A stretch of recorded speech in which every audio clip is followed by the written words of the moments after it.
The Apartment Gurus podcast is brought to you by Greenlight Equity Group, an apartment acquisitions and holdings firm co-founded by Carl York and Tate Siemer, host of this show. We offer you the opportunity to be an owner of cash-flowing, wealth-growing apartments without the headaches of being a landlord. These assets are recession-resistant, risk-mitigated, offer significant tax advantages, and are a great alternative to the stock market. Ready to check it out? Go to www.investwithgreenlight.com today to book a personal consultation with Carl or Tate. Again, that's investwithgreenlight.com. We look forward to meeting you.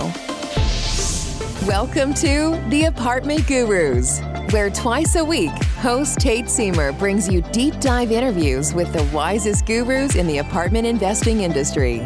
These experts are sure to create game-changing value and inspiration designed to catapult your business to the next level. Be sure to reach out to Tate at www.investwithgreenlight.com for access to his investor portal and Calendly link. And now, here is Tate Siemer and the Apartment Gurus. Welcome, everybody, back. Another episode of the Apartment Gurus coming at you right now.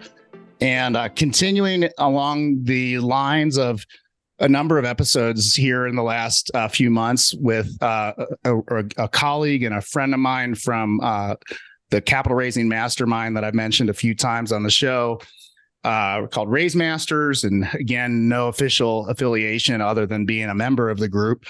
But I've met some amazing, just high-end owner, operator, sponsor, and also co-GP type folks through this, and even joint venture partners. Like this whole network is your net worth thing, guys, is like so real. Like I can't emphasize it enough.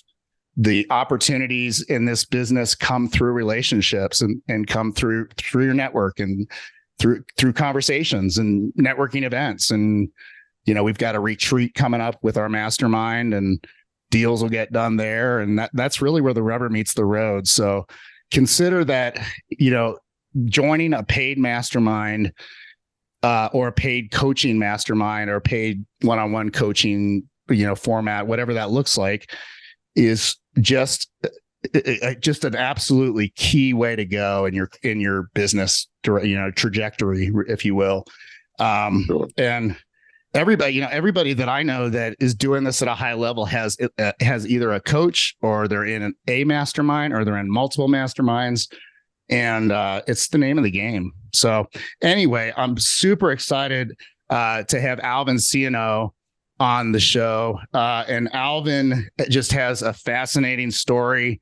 All you guys will probably appreciate. He played for the LA Chargers as a linebacker.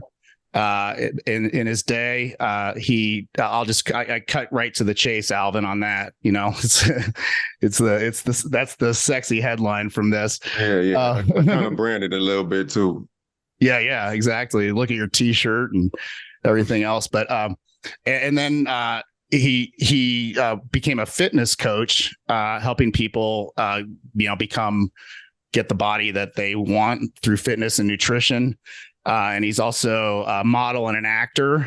We're working on different commercials, and basically went from receiving scholarships to play ball to being inducted into his Collegiate Hall of Fame at Wofford, which is so impressive. And now he's all about philanthropy and giving back to fellow athletes and scholars. And he is a real estate entrepreneur, and been doing that for about 10 years, right, Alvin? Yes, about 10 years. Started a ways ago when my parents was doing some property management with them. They have about 30, 40 plus units back in Louisiana from the New Orleans area. Mm-hmm. And then kind of just started growing my own portfolio. I'm based out here in Los Angeles, where I have a few units out here, as well as some investments in Nebraska. Just closed on a 42 unit out there about 3 months ago. So it's been going real well, enjoying it. How have you, just to kind of jump right in, and I really can't wait to hear more details on your story, but how did you pick, like, you obviously picking in LA to invest in was probably a pretty easy call because, you played your NFL career there. I'm sure it feels like home and you know it well. How did you pick Nebraska? How'd you end up there? With Nebraska, it was, again, you mentioned the masterminds, the networking. So it was through the Raise Masters community. I met a few different sponsors, GPs in that networking circle. We kind of hit it off, been knowing them for almost a year now. And they had a great opportunity for me to grow and expand the portfolio, which had a great return structure. And we kind of just hit it off from there. Once we first met, we connected. We talked about different deals. Definitely aligned on the way we operate. Values and morals and things of that sort, which I would say is foundational. I always say, regardless of the deal, regardless of the market, regardless of how the structure is set up, if you don't have a great connection with the sponsors and partners that you're working with, that kind of trumps everything else. So, once we hit it off on that end, kind of everything else was a breeze. Yeah, that's awesome. Yeah, takeaway number one of huge value is this is a relational game, right? It's absolutely. It's a long game, connection, team up kind of thing. It's unlike single family, which is the space that my partner and I came from, which is very transactional. So, you get a deal done with a seller or buyer or an investor or whatever. It's usually a one-time thing. You're on to the next one. And it's very transactional, right? As opposed to our space, which is again, very relational. And so I coach my guys, the better you can be at relating to people, just at a human level, getting into their world about what they like to do, their families, where they're from, their values, et cetera. And then, of course, what's important to them professionally and on a business and investing level. Like, if you get really masterful at that, man, that'll go a long way. And then that key thing that you said about just being in alignment with who you end up partnering with on these deals, because you're going to be essentially in bed with these partners for years, right? Right. And you definitely, I've heard the horror stories of, people partnering with other people that either taking money from them or, get into a whole bunch of mess that you want to avoid. So yeah, it's definitely like a marriage. You want to make sure you do your due diligence to make sure they're a great partner. And once that is complete, pretty much every deal that's an opportunity to work together will be a breeze. What has your primary role been in your partnerships? So my primary role is raising capital. Hence the company's name, Financial Athlete Capital, focus on professional athletes and former collegiate high school athletes that's working professionals to put their money to work passively in different great deals to create that active income and appreciation and the depreciation for the professional athletes. Because a lot of those guys making $1 million+ they looking to take some money back from Uncle Sam, not give them everything. That's probably the one thing that I wish I did when I still was playing, was to invest in some assets, specifically, California real estate 10 years ago. I would be sitting in a real good spot right about now, but maximizing that depreciation, another opportunity.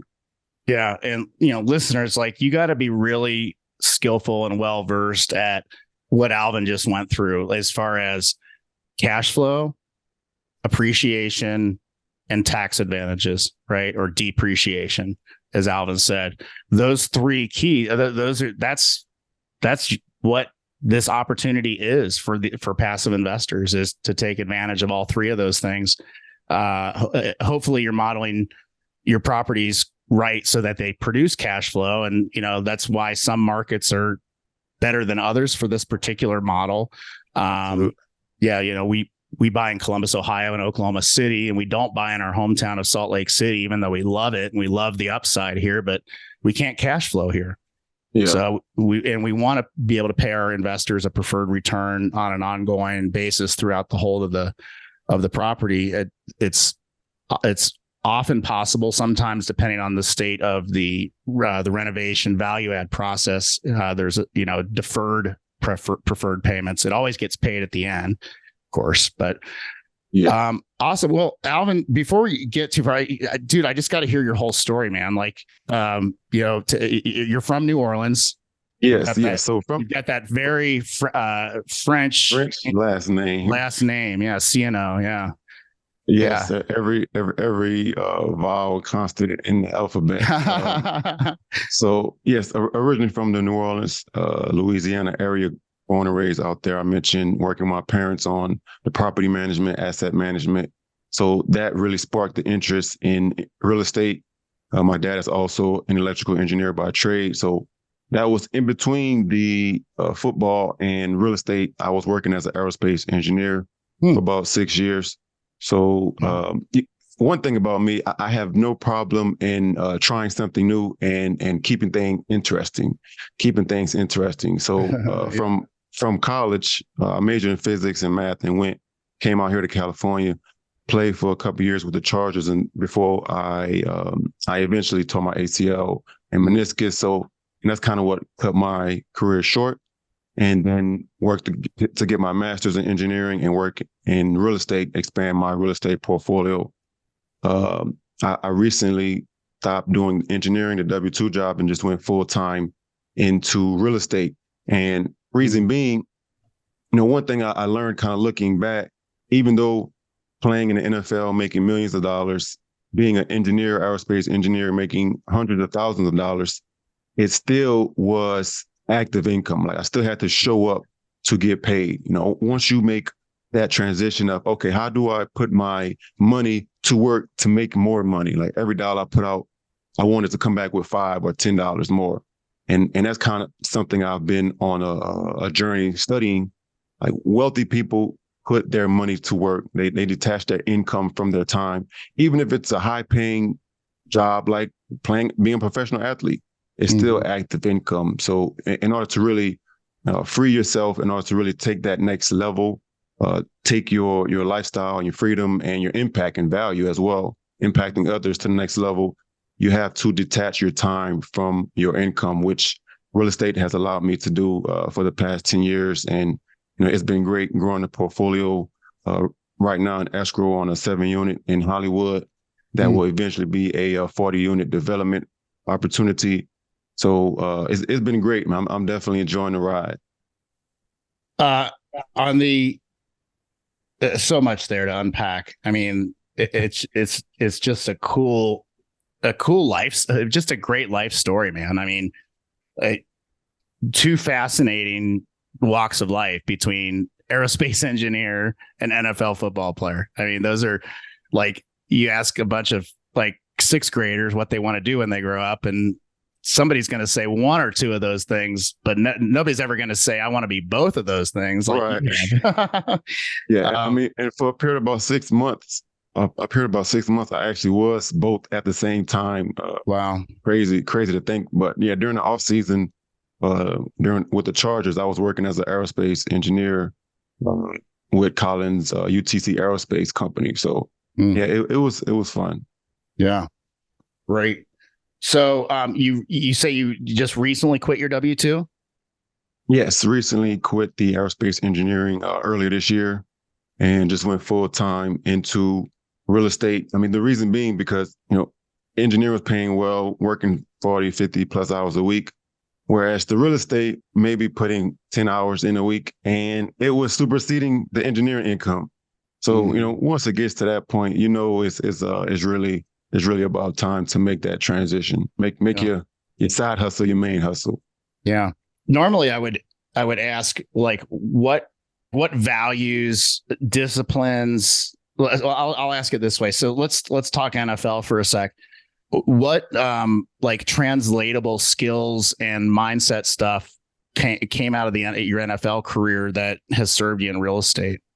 Yes. There's been a ton of transferable skills. One thing you mentioned earlier, the teamwork and networking component, Like that is foundational in any sport, any team sport, at least.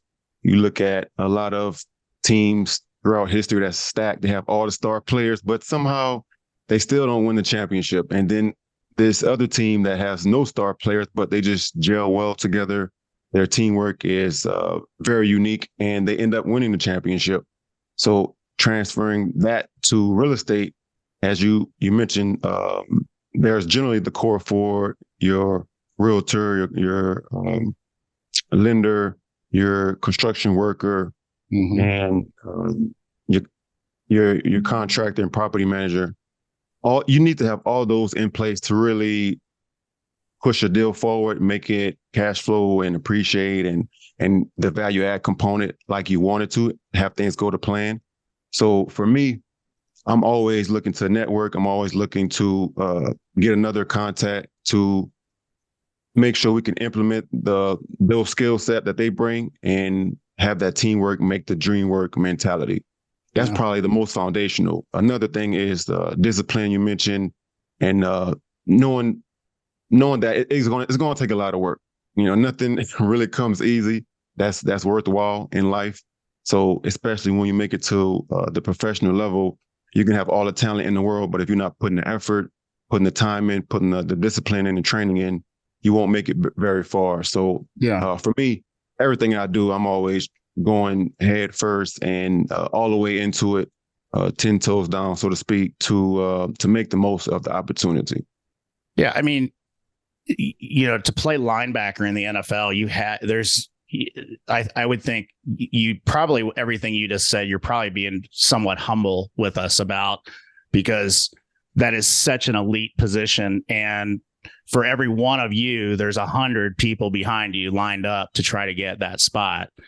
And so to rise to that level and then be able to maintain that level, up until your unfortunate injury, I would think just took everything that you said on steroids, especially the discipline piece.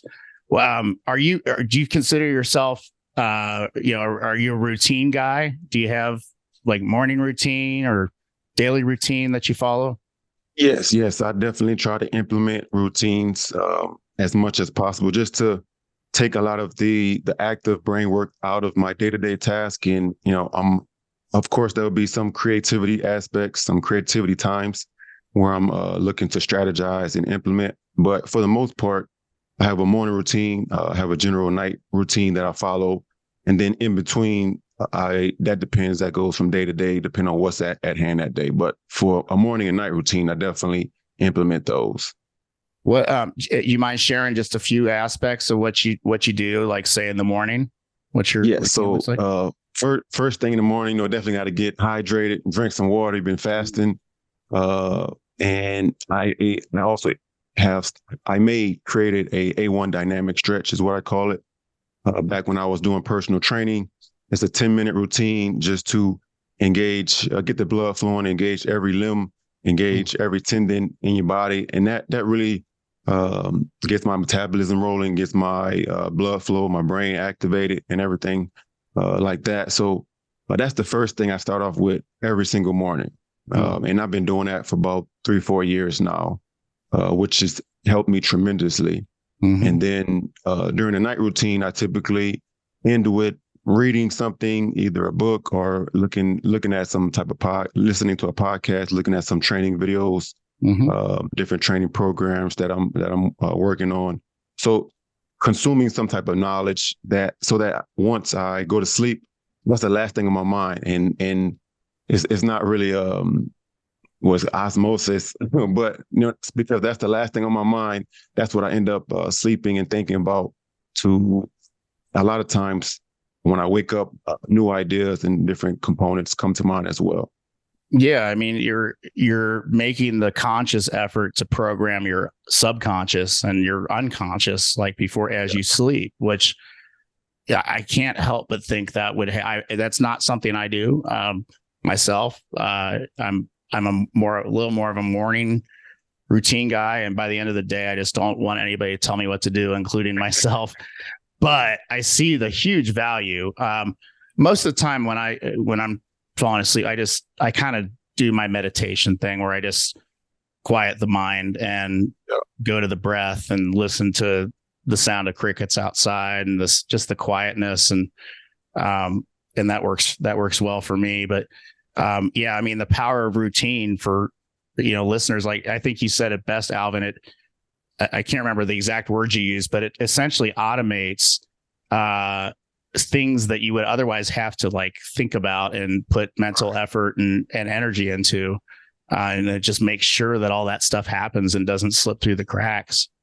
Absolutely. And now you can actually focus the brain power you have, or the brain activity, on creativity, on different other aspects that you can focus more on.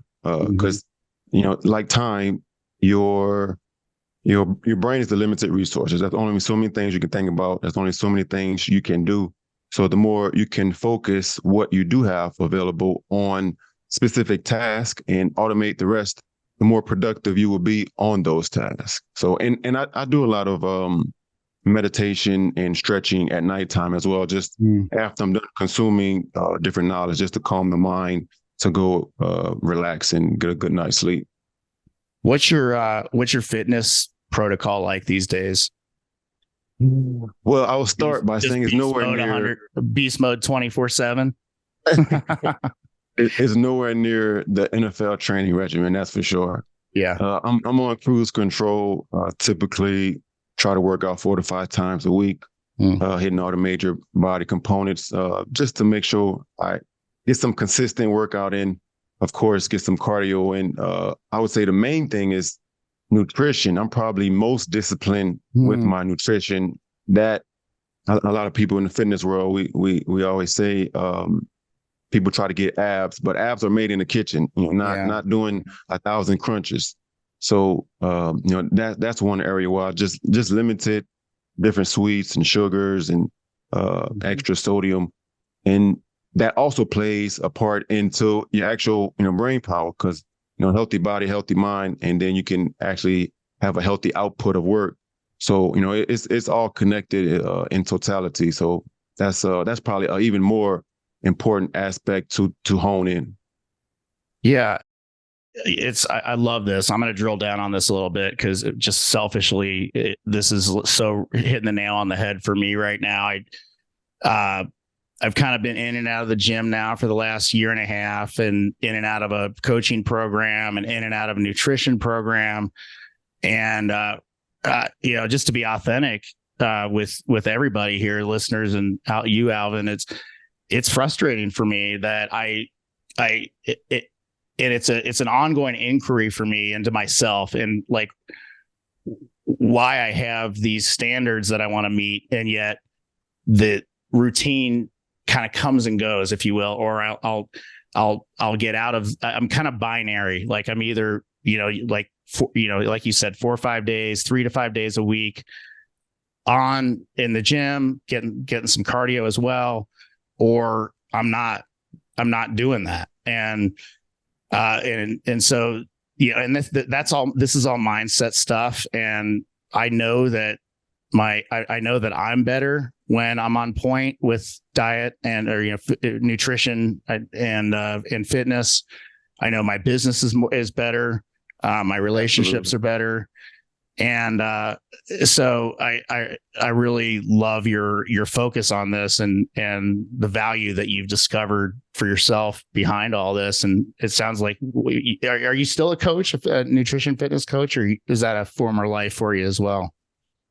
Yes. I mean, I work with a lot of fitness trainers out here in LA. So I typically will train a couple of people here and there, but anyone beyond that, I know several male and female fitness trainers that I can always defer people to if they're looking for some coaching, some advice, and some leadership in their nutritional or fitness journey. So, I mean, that's actually something that I had to learn my own personal development the hard way, because after sports, I kind of was finding myself in a way to see what I wanted to do next, because football was 90% of my life. So once that ended, I kind of drifted away from working out, and instantly, like everything wasn't happy. I wasn't in a good mood. Different things I was doing wasn't really working out. I'm like, what in the world is going on?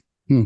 So, I started to, I'm like, man, I just need to work out to relieve stress, which, there's working out releases a lot of hormones to boost happiness, boost work output, and just relieve stress. Because, I mean, honestly, stress is probably the number one killer in a lot of ways in society. So having that steady routine is very, very pivotal.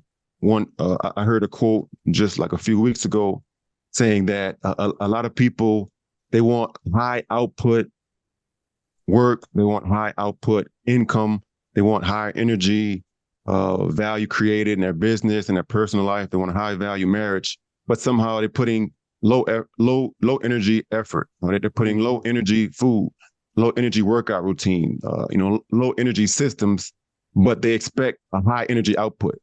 And that kind of convicted me.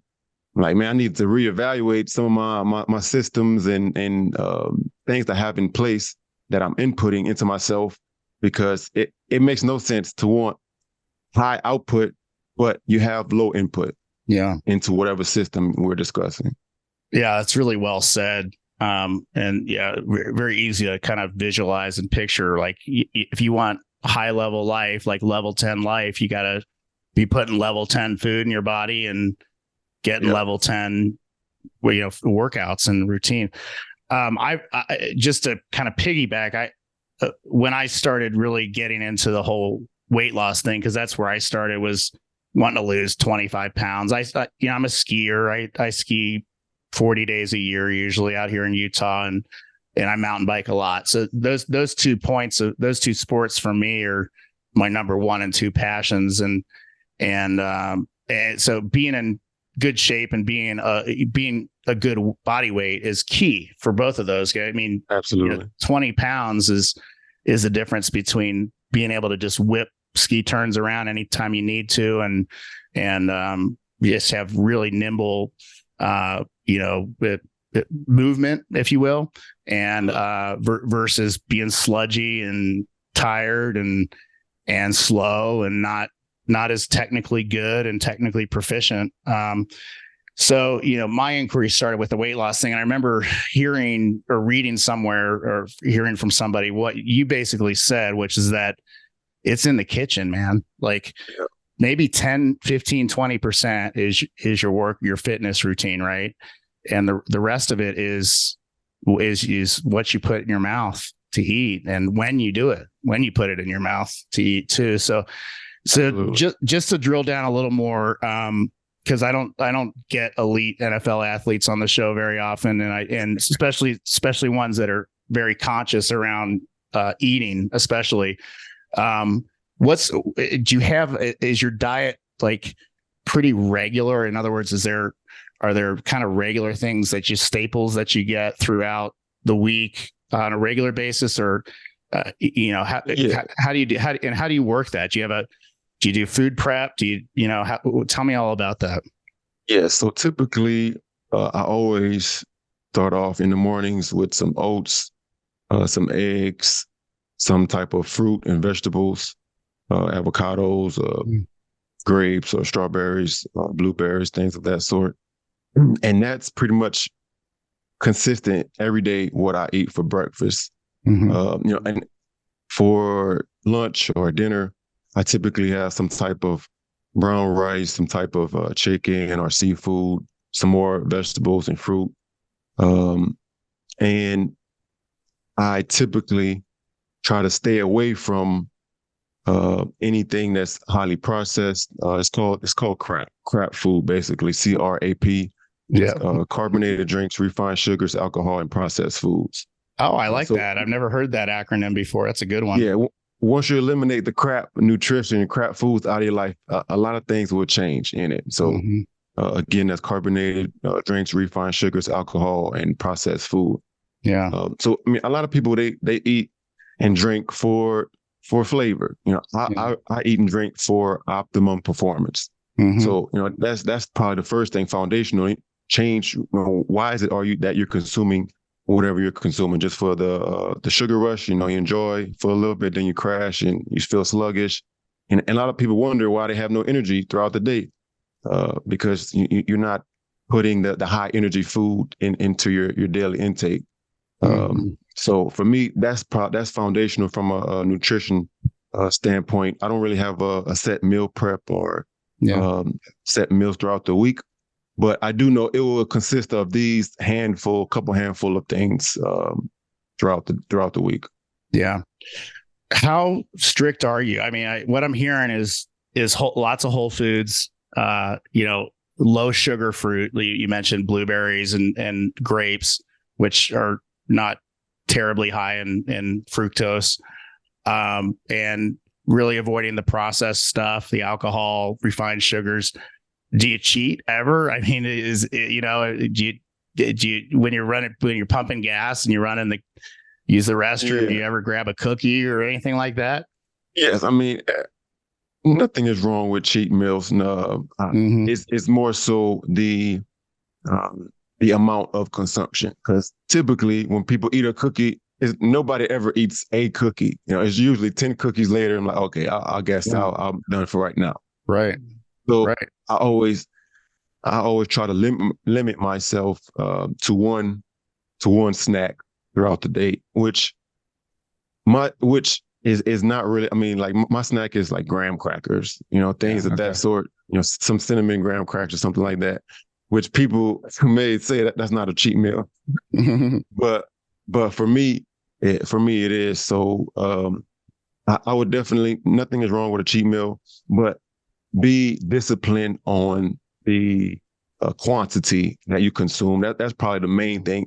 You can have a cheat meal, but don't have a cheat week. Yeah, right. Have you ever tracked your macros either as a pro athlete or afterwards? Yes, I did track it during my fitness training peak days. That was very optimal, because obviously you want to look the part. You can't track clients or coach people on something that you're not doing. That's something I'm real big on. I don't really listen, because a lot of people talk, right? If you got to show me that you're doing what you're actually teaching me or coaching me on. So for me, that was real big on doing what I'm coaching. And I mean, right now I don't really track my macros because that's not my focus, the fitness training. But at one point in time, it definitely was tracked. And for the everyday business owner, you obviously don't have to be a bodybuilder or a fitness trainer to optimize your business or to optimize your nutrition and fitness life. Just simply, you'll be surprised how much better you feel just by staying away from the crap I alluded to earlier.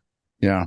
Well said. This to me is gold. Like, hopefully listeners, you guys are seeing this too. I mean, it's not often that you get to hear from somebody who lived it and then coached it, like really like how he found success and very, very high level of success through doing practicing what he's preaching. Right. So, that's outstanding. So now you've gone from tracking macros to probably tracking some KPIs, right? Yes. Tracking all the KPIs. So on a business level, let me just ask you, do you have a team? Is Financial Athlete Capital just you, Alvin, or how does that look? Yeah, so I'm one of the founders. It's Financial Athlete Capital is a subsidiary of Imperium Fortune, which I own with my wife. She's an estate and family law attorney. So she do a lot of pre and post marital agreements and estate planning, trusts and wills, etc. So it's basically twofold. I'm more of the asset growth component, and she's the asset protection component within the business. And then we also hired a full-time social media manager, doing all of our marketing and online productions. So that's been great. And from there is really partnering with different other GPs, co-GPs to take down deals, JV deals, etc. Yeah. Yeah. And I think, for maybe a listener that doesn't have a team yet and but understands the importance of this. And I think it seems like you and I, Alvin, are really aligned on this point, which is this is very much a team sport, right? But in your case, your team's you and your partner, in your case, your wife, and then is your social media manager a VA? Or are they remote? Yes. Yeah. Yes. So, and that's an awesome leverage point right there, in my opinion, because your social media presence is so important as you're trying to become an influencer and attract your tribe, so to speak. Yet I don't think a whole lot of us necessarily do it really well or really consistently. So to bring a pro in on that point, I think is awesome. And then everybody else on your team, quote unquote, is what I call your power team, right? You kind of went through the list before, Alvin. Your PMs, your lenders, your legal team, any co-GPs you might be working with, sponsors, et cetera. Those are and ideally, at least in our world, we're doing deal after deal with the same folks. Right. And it invariably there's a little slight differences from deal to deal in terms of structure and participants and whatnot. But, regardless, it's always Carl and me. It's first and foremost, my partner and myself. And then from there, it's our power team. In the past, we've had internal team members. Right now, we just have a couple of VAs. So, and I'm working on the social media piece. So I maybe after some time I might follow up with you and get your input on that.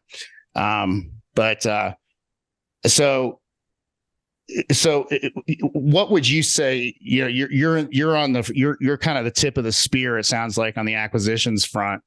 Yes.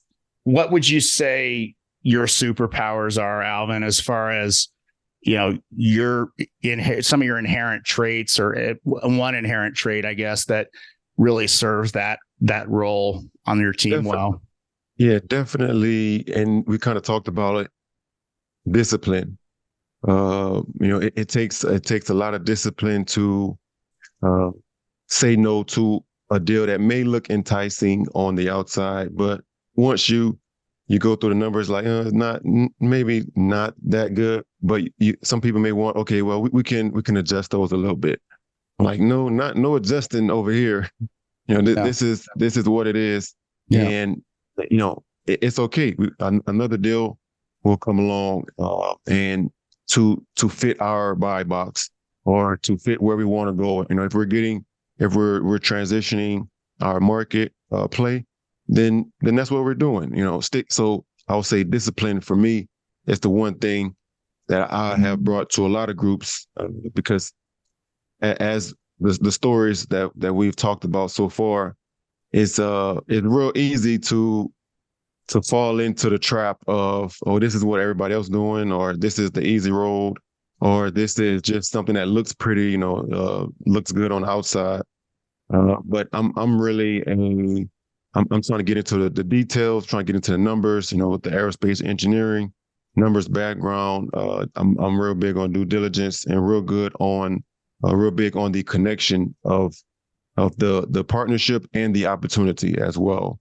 Mm-hmm. So for me, that's one thing. I don't mind sticking to a hard decision or making the hard decision when other people will choose the easy route. Yeah. That's a leader. That's leadership, man. That's awesome. So what's next for you guys? Like, this development project sounds really interesting. But first of all, have you developed, and or built real estate before? And I have not, but that's why it's great to network. So I know a lot of different developers that have developed 10 plus different units and properties they've worked on. So, that's the great thing. You don't have to be an expert at everything. You can stay in your lane, partner, other sponsors. They can be great in their lane, and collectively, create the dream team. The Hollywood deal is a 7-unit. We're looking to probably close on that this month. with the opportunity to develop 50 units. So, just think about 50 units in Hollywood. That will be a very much so a cash cow. Yeah. And it's the REO, so it was foreclosed.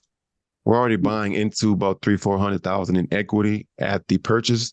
Nice. And then with the value add, it will be that much more. So that will be a huge play for us coming up this month. Nice. Do you have the current zoning that you need in place to do what you want to do development wise? Yes. It's currently zoned for up to 50 units. That's awesome, man.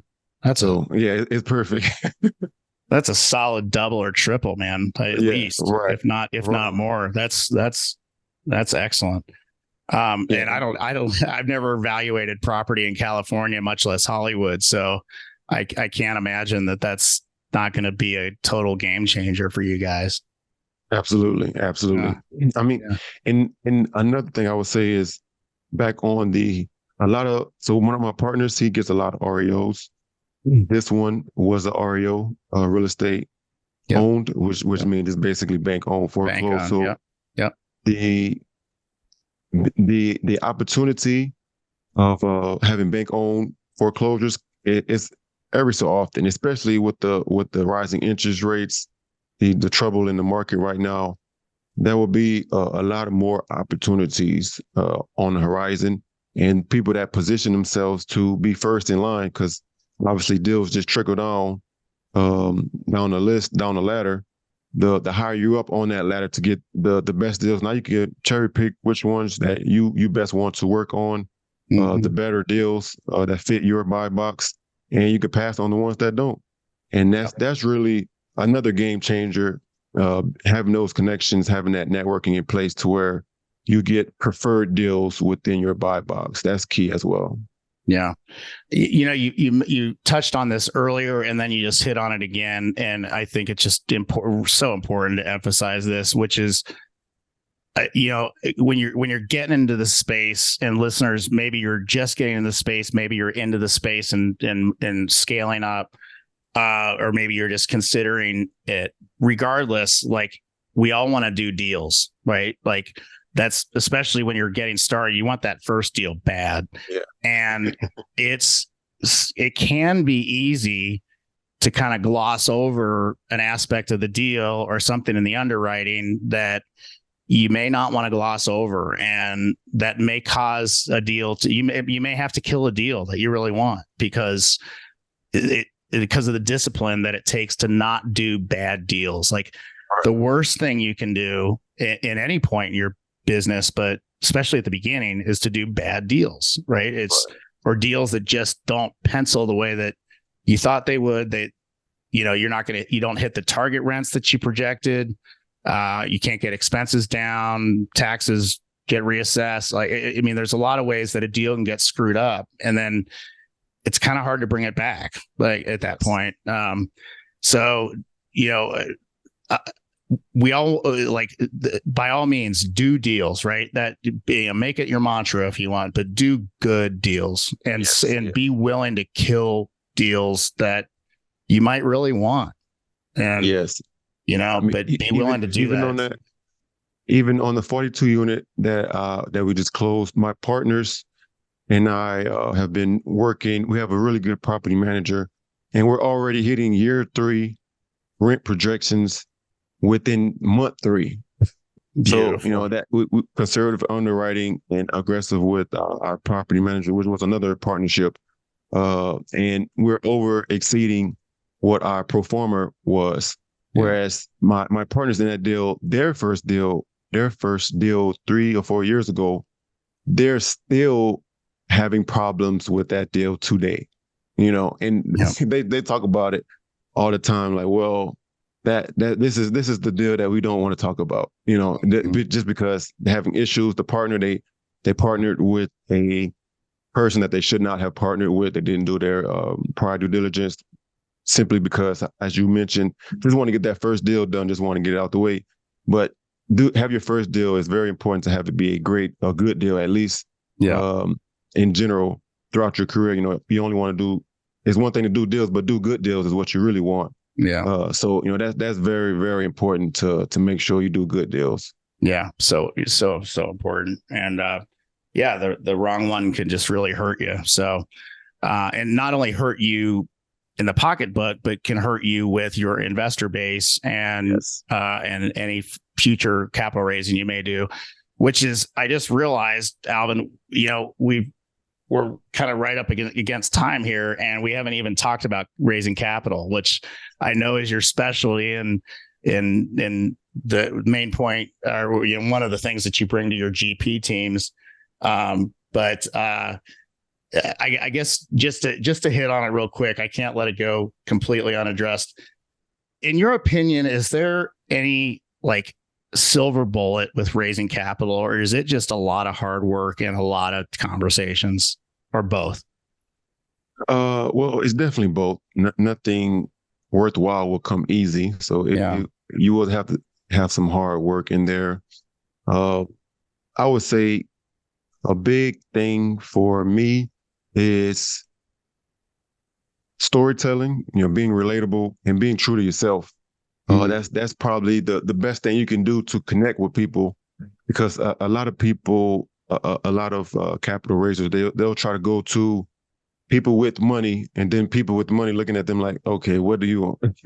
Or they'll try to pretend and be something that they're not really authentic in themselves, and people can see through that, at the end of the day, and that won't create that connection, because just like there's networking and connections within the sponsorship component, co-GPing, that's also connections within your investors.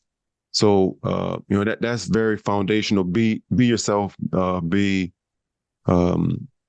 connection oriented, and talk to different pain points that your avatar or investor base is dealing with, and that will pique their interest. And then you can tell a story around that pain point. Like, okay, I was an NFL athlete, and I was an engineer, aerospace engineer, making $1 million, or aerospace engineer making hundreds of thousands of dollars.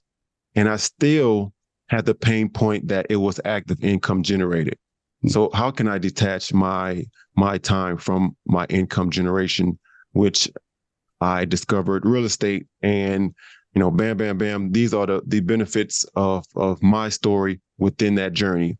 And then others, they see that story, they hear that story, and then, oh, I can relate to that. Let me do some due diligence. Let me look up this guy. And then, if you have the track record, what we talked about, social media presence, they see Apartment Guys podcast, 200 episodes. Like that's credibility, So you want to have that presence, that connection, and that credibility factor built in. And then people will be eager. It's like, okay, I need to connect and invest with this person. And it tends to get easier over time. That's another thing. Yeah. Pain points and storytelling were two huge takeaways right there for you listeners. Like understanding your quote unquote avatar, your target investor when you're raising capital, understanding what their needs are, what their fears are, what their pain points are, as Alvin said, and understanding how to tell a story that emotionally connects with them. Yeah. Not just, hey, I can, you can double your money with me in 5 years, right? That's not a story. That's not it might be kind of cool to some people, and they might say, yeah, oh, that sounds awesome. But, to be able to tell the story of, somebody retiring from being a teacher for 30, 40 years and having a nest egg and being able to invest in some passive commercial real estate deals and provide themselves cash flow and build that wealth and get tax advantages, right? Like all of a sudden they're picturing that teacher and retirement and all the years in front of the classroom. And then they, at the end of their retirement, they've got this really cool, cushy investment that's serving them well. Like that's the gold right there. That's if you can move people through telling stories, man, that like the best public speakers, the best influencers, salespeople, you name it, like the best human interactors are great storytellers. Something that I not necessarily comes 100% naturally to me. And it's a skill that I'm always working on. There's other aspects of relating to people I think I do real well with. But enrolling people in a vision, and for themselves that they can relate to is that's gold. And think of the service that you're providing that person, like helping them, guiding them, walking them to what they really want, what's going to serve them well, That's awesome. Right. Because it's not really the deal or the apartment or the cash, the cash flow. It's really the benefits that all those things create. Is that what people are seeking? So the more you can connect and tap into that, and from a story setting or structure, then the more likely they will want to invest with you. Yeah, that's it. So well said. I really, I kind of almost just want to leave it there because I think that it's just such a prescient point to hammer home. Like, and I think maybe the last thing I'll ask you about here is just overall purpose, right? Like purpose in life, like deep seated purpose. It seems like you have that, Alvin, even though you haven't directly stated that or shared that, and I haven't asked you about that yet. But it seems like you have a very high level of self-knowledge and awareness, and it seems like do you feel like you're pretty on point with what you're doing right now, like just like kind of doing what you're meant to do? Yes, definitely. There's 5 P's that I operate in: people, purpose, passion, power, and prosperity. So anything that I do, I'm looking at those 5 P's to where how can I add value? How can I implement? How can I create some type of freedom or some type of next level transcending moment within that? So for me, especially coming from growing up, around real estate, I seen it firsthand growing up, and then now for myself experiencing it firsthand was something that was very profound with my story. So whenever I tell my story, I relate to a lot of athletes and even engineers. I'm on the board of like the NFLPA, Players Association, and NSBE, the National Society of Black Engineers, which we have several programs within those nonprofit or not-for-profit organizations. And I'm always, hey, guys, this is what I've done. This is what works for me. You might want to try it out. It might work for you as well. Because at the end of the day, a lot of people want to have control of their life, their time, their finances, what they're doing. And, even though people, get into the circle of, oh, this is my W-2 job, rise up in the morning, go to work, get off and do the same thing over and over. A lot of other people, they want a little bit more than that. So this is some education, present them with some education, some knowledge, because you don't know what you don't know. So that's foundational knowledge. And then from there, now you know better. I have a saying, know better, do better, be better. So once you know better, now you have the opportunity to do and be better as well. And then 9 times out of 10, that's refreshing for the listeners, because I do some public speaking as well. 9 times out of 10, the listeners are refreshed and they take me up on the opportunity. Yeah. I love that distinction between telling somebody how to do something and sharing with somebody what worked for you, right? Which is your approach. The second approach is your approach. And to me, that is the kind of, you're going to get the best response from that second approach where, hey, this is just what worked for me and here's why and how. And, in your words, like, maybe you might want to consider it kind of thing, but you probably don't even need to say that, because their brains are already turning like, oh, how could that apply to me? Right. Like if that worked I was doing that with nutrition earlier, like everything you were saying, I was applying to me. You didn't have to tell me like, hey, Tate, you might want to consider this stuff. Like it's already there, man. Like I'm already enrolled, So I love that, man. The book, there's that book, The Purpose Driven Life, which I haven't even read, but I love that concept. To be, I think those of us that have connected or are connecting with our purpose, which is like who we really are at an authentic level, and the gifts that we really have, the superpowers that we have to make an impact on the planet and on other people, and for the betterment of everybody, win-win all around. Like that to me is just so exciting. And it takes some personal work, I think, for a lot of people to kind of get through some of their own stuff, their, history, their psychological wounding, all that stuff. You got to do a lot of times you got to clear the forest and create some space. And then that purpose kind of shows up. I'm 50. It took me 45 years basically to and professionally speaking, to really find my jam, and so there's a lot of you listeners that are a lot younger than me, and I know Alvin's younger than me, and like it's be patient, because you can't rush that stuff on the one hand. On the other hand, there's always ways every day that like Alvin said, know better, right? Do better, be better. Right. So dude, Alvin, this has been awesome.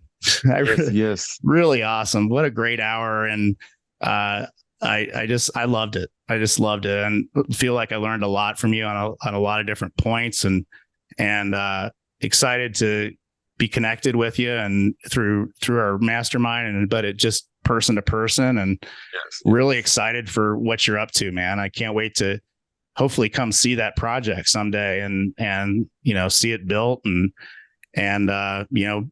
collaborate on future stuff maybe. So absolutely. Yes. And definitely appreciate, thank you for having me, Tate. Definitely the apartment podcast has been doing wonderful. I've been tuning into a lot of the episodes. So glad to be a part, one of the guests on the show. Yeah, it was just an honor to have you, and I'm sure that listeners are feeling just as grateful. So on that, thanks again. Really appreciate it. Listeners, as always, thank you guys. Just love bringing this stuff to you. So keep coming back and reach out to Alvin Scioneaux. Alvin Scioneaux is the guest. So I'm gonna spell his name once. Ready? This is gonna be a tricky thing, but Scioneaux.